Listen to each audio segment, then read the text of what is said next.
संपूर्ण महाराष्ट्रामध्ये छत्रपती शिवाजी महाराज राज्योत्सव अभियान मोठ्या प्रमाणामध्ये राबवलं गेलं आणि ईश्वरपूर या ठिकाणी सुद्धा या अभियानाला जनतेचा मोठा प्रतिसाद मिळाला।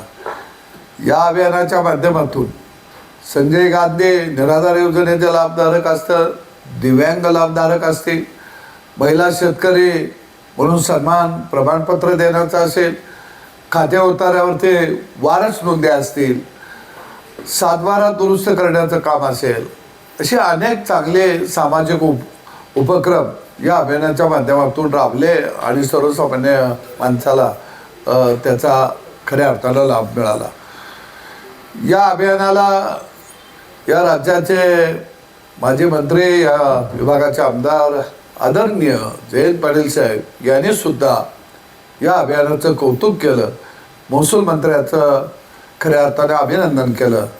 खरं बघायला गेलं तर 20 वर्ष त्यांचं सरकार होतं, पण त्यांना महसूल मंत्र्याचं अभिनंदन करण्याची संधी कधी मिळाली नाही। याचा अर्थ सरळ आहे की महायुती सरकार हे जनतेसाठी काम करत आहे, हे यातून निश्चितपणानं आपल्याला आम्हा सगळ्यांना पाहायला मिळालं। ईश्वरपूरमधला तहसील महसूल अंतर्गत असेल, आष्टा महसूल अंतर्गत असेल, खऱ्या अर्थानं चांगलं काम चालू आहे, परंतु त्यांनी तहसील ईश्वरपूरमधल्या कामकाजावरती नाराजी व्यक्त केली, गडबडीत इशारा दिला। याचा अर्थ 20 वर्ष अधिकारी यांच्या साखर कारखान्यावरती जाऊन निर्णय देत होते, यांना पाहिजे तसे निर्णय लिहित होते।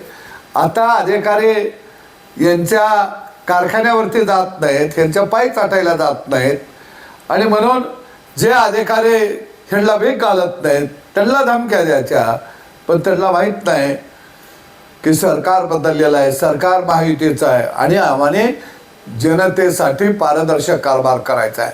अधिकाऱ्यांनी नेत्यांचं ऐकू नये, अधिकाऱ्यांनी जनतेचं ऐकावं आणि जनतेचा प्रश्न सोडवावेत, असं सरकारचं धोरण आहे। ओके।